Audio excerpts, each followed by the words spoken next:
شب زفاف کا صدقہ ولیمہ ہے، اور ولیمے کی تلقین کرتے ہوئے فرمایا ولیمہ کرو چاہے ایک بکری سے ہی کیوں نہ ہو۔ اگر آپ کے پاس زیادہ طاقت نہیں ہے تو آپ ایک بکری ذبح کر کے ولیمہ کریں، اپنے دوستوں کو، اپنے رشتہ داروں کو، اپنے ملنے والوں کو، ہمسایوں کو، غربا کو، مساکین کو، سب کو اس میں شامل کریں۔ اگر آپ کے پاس استطاعت زیادہ ہے تو پھر آپ جو ہے وہ زیادہ سے زیادہ لوگوں کو بلا کر کے اس میں شامل کریں، اور ولیمے پر اپنی خوشی کا اظہار کریں۔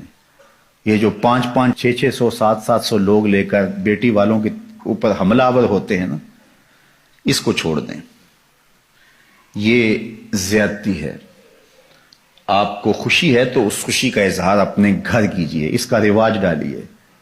یہ 300، 400 لوگوں کی بارات لے کر حملہ آور ہونا، بیٹی والا قرض اٹھا کے مجبور ہو کے وہ کھانا تیار کر رہا ہے، اور پہلے پتہ کیا کہتے ہیں؟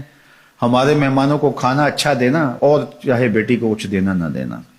یہ ہمارے پاس بڑے اسٹیٹس والے لوگ آئیں گے، ہمارے ساتھ جو آئیں گے، کھانا بس اچھا دے دینا۔ یہاں سے شروع ہوتا ہے، پھر اس کے بعد کہتے ہیں یہ بھی دے دینا، یہ بھی دے دینا۔ یار جس نے بیٹی دے دی اس نے رکھا کیا؟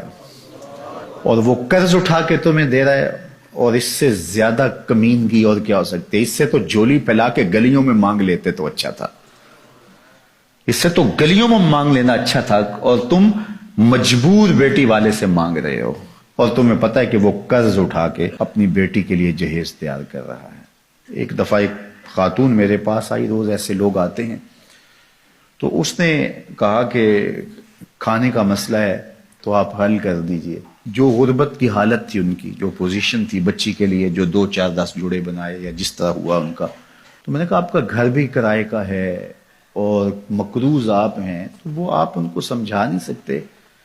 وہ کون ہیں؟ وہ آپ کو جانتے نہیں؟ تو وہ کہنے لگی وہ سکا بھائی ہے میرا جو بارات لے کے آ رہا ہے۔ سکا بھائی ہے، بہن کے ہاں بارات لے کے آ رہا ہے، اور بہن کرائے کے گھر میں رہتی ہے، اور بیٹی کے لیے بمشکل 2، 4 جوڑے اس نے بنائے ہیں۔ وہ کہتا ہے قرض اٹھاؤ، میرے مہمانوں کو کھانا اچھا کھلانا تم نے۔ اب اس کو کیا ہم خوشی کہیں گے؟ اس کو کیا ہم کوئی سٹیٹس کہیں گے؟ یہ سوائے بے شرمی کے اور کچھ نہیں ہے۔ اور میں سمجھتا ہوں کہ امیر تو امیر پہ ظلم کرتا ہے، یہ غریب بھی غریب پہ ظلم کرتے ہیں۔ اس بہن کو بھائی کہتا کہ تیری بیٹی جوان ہے، میں آؤں گا اپنے بیٹے کو لے کر، نکاح ہوگا، 2 جوڑوں میں گھر لے جاؤں گا، میں کوشش کروں گا کہ تیری بیٹی میرے گھر میں خوش رہے، اور میری جانب سے تجھے ٹھنڈی ہوا پہنچتی رہے، تیرا 1 روپیہ بھی نہیں لگنے دوں گا، مجھے چائے پلا دینا، بس اتنا ہی کافی ہوگا، تو میری بہن ہے، میرے باپ کی بیٹی ہے، میرا خون ہے۔ کس طرح میں جو ہے وہ گوارا کرتا ہوں کہ 50 آدمیوں کا بوجھ تمہارے اوپر لاد دوں، تمہارے گھر میں جو ہے وہ ایک فوج لے کر کے آ جاؤں، حملہ آور ہو جاؤں اتنے لوگوں کے ساتھ تمہارے گھر میں۔ کیا یہ انسانیت ہے؟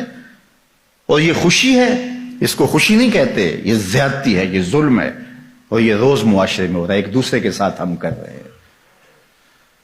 یہ ان لوگوں سے پوچھئے جن کی دہلیز پہ بیٹیاں بوڑھی ہو رہی ہیں، اور وہ بیچارے فکر میں ہیں کہ کس طرح ان کو گھر سے اٹھایا جائے۔ غریب آدمی تو اٹھ نہیں سکتا جس کی 4 بیٹی ہیں، ساری زندگی کماتا رہتا ہے اور دوسروں کے گھر بھرتا رہتا ہے، اور وہ پھر بھی خوش نہیں ہوتے۔ وہ بیچارہ اپنا آپ بیچنا پڑے تو بیچ کے بھی لگا دے، لیکن پھر بھی خوش نہیں ہوتے۔ یہ معاشرے کی دکھتی ہوئی رگ ہے۔ چلو امراء، صاحب ثروت، مخیر حضرات، کسی حد تک متوسط طبقہ بھی کوئی سہ لیتا ہے، برداشت کر لیتا ہے، لیکن مصیبت ان کے لیے بھی بنی ہوئی ہے۔ لیکن بالخصوص جو غرباء ہیں ان کو تو خیال کرنا چاہیے۔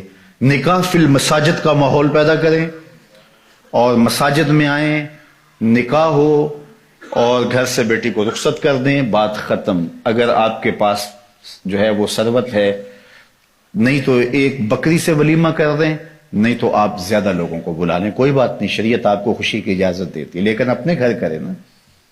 یہ حملہ آور دوسروں کے گھر پہ کیوں ہو رہے ہیں؟ وہ قرض اٹھا کے 5 سال تک قرض اتارتا رہتا ہے وہ غریب۔ اللہ اکبر۔ تو یہ بات ذہن میں رکھیے کہ ولیمے میں آپ وسعت کر سکتے ہیں۔